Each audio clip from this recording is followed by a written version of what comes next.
Alright, in today's video I am going to talk about the ALBOP, Alabama Board of Pharmacy's FAQ. This is a very great resources. They get, they post their most frequently asked questions here. So it's likely gonna, be exam questions. Alright, so they're kind of separated. Our first one, authority to prescribe.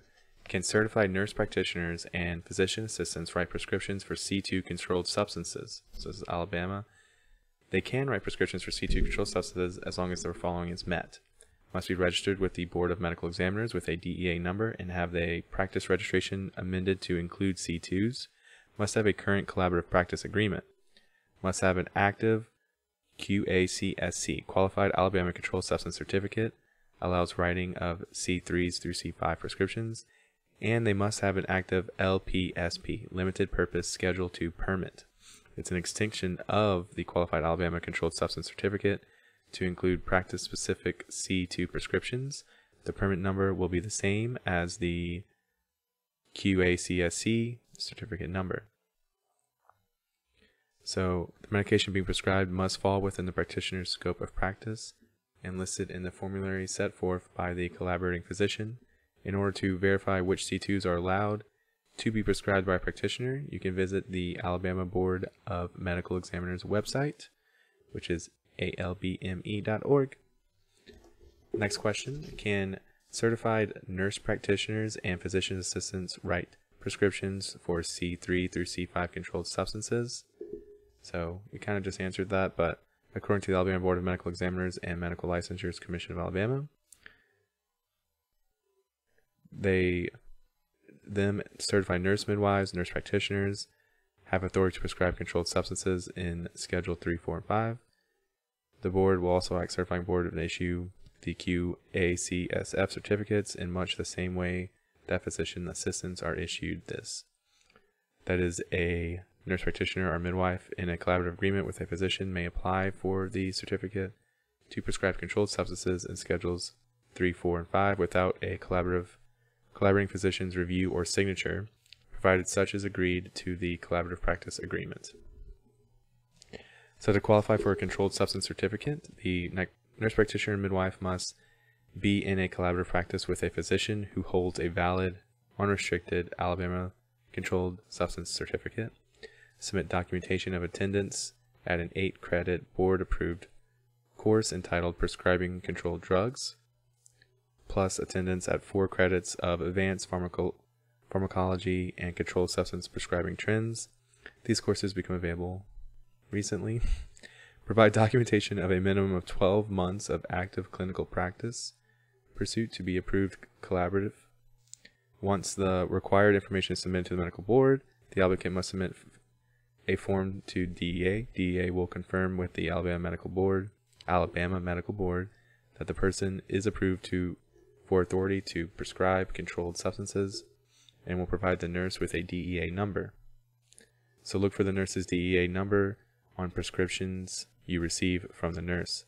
Unlike physician assistants, no limitations were legislated on the prescribing rights of nurse practitioners and certified nurse midwives.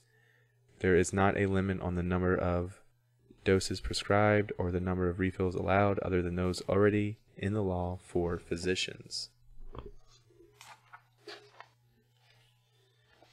So in the same category of questions, do prescription orders or prescription documents have an expiration date? So again, we see this one all the time. Non-controlled legend drugs, there's no expiration date. Schedule 2s, there's no expiration date. Schedules 3 to 4s, however, expire in 6 months after the written date, or the prescription after 5 refills, whichever comes first. Controlled 5, there's no expiration date. Another question, if the patient does not pick up his or her prescription for the medication, is returned to stock, what is the resulting expiration date? So if the stock bottle for that medication has been thrown away, the resulting expiration date is either the expiration date on the label or 12 months, whichever date is less. If the stock bottle has not been thrown away, it is acceptable to use the expiration date printed on the stock bottle. Alright, some questions for labeling. So, must a prescription label state the drug's generic name? The prescription label may contain the brand name, generic name, or both. So what are the requirements for the content of the label? The label must contain the phrases, "Caution, federal law prohibits dispensing without a prescription." The label must also contain the name and address of the pharmacy, name of the prescriber, the name of the drug being dispensed, the directions for use, and the serial number.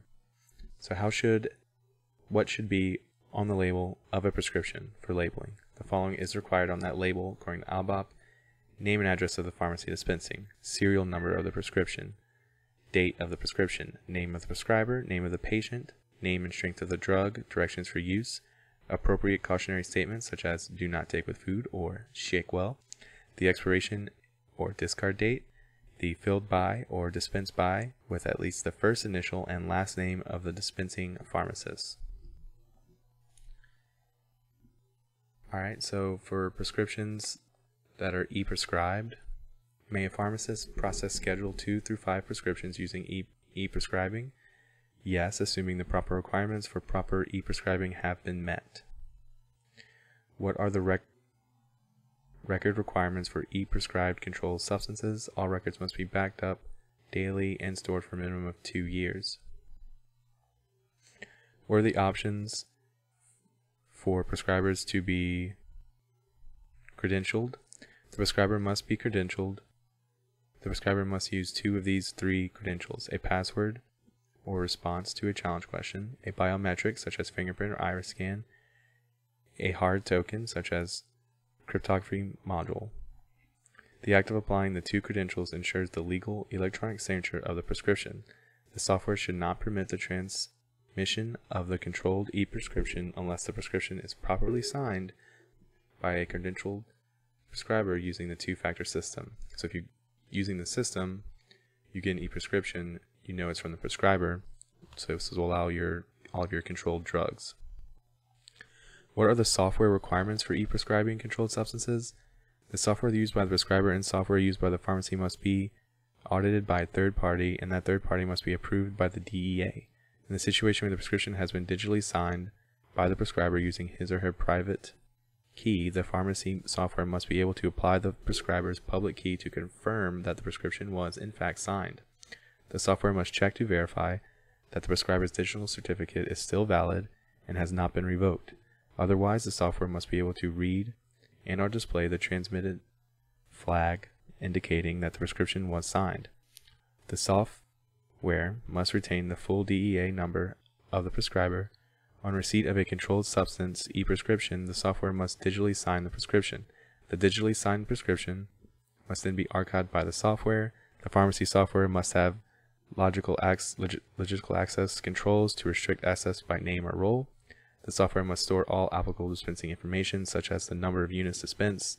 It must also have an internal audit trail and must perform automated internal audits and provide reports of incidents to the pharmacist. Alright, so some FAQs on technicians for ALBOP. What is a pharmacy technician? An individual other than an intern or extern, or an assistant pharmacist who performs pharmacy functions under the direct supervision of a licensed pharmacist. So what is the role of the pharmacy technician? A pharmacy technician shall not perform the pharmacy functions or be present in the preparation department be present in the prescription department of a pharmacy unless he or she is under the direct supervision of a licensed pharmacist. A pharmacy technician shall not perform pharmacy functions or be present in the prescriptions department of a pharmacy unless he or she is registered by the board. What supervision is required? So licensed pharmacists shall be jointly responsible and liable for the actions of the pharmacy technician.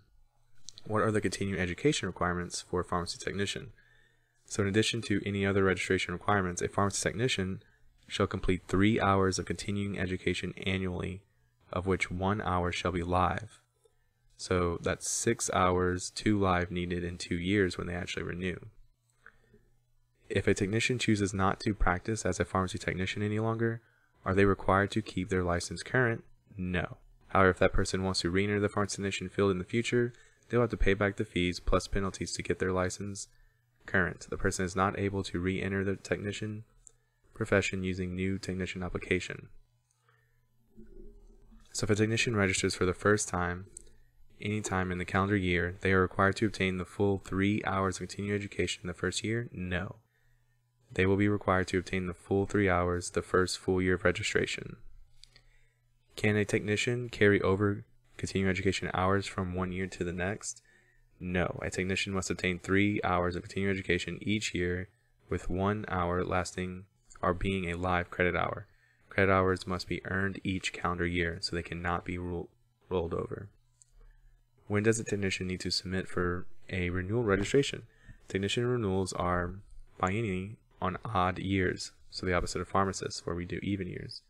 Registration starts October 1st and is null and void on December 31st of the expiring registration year.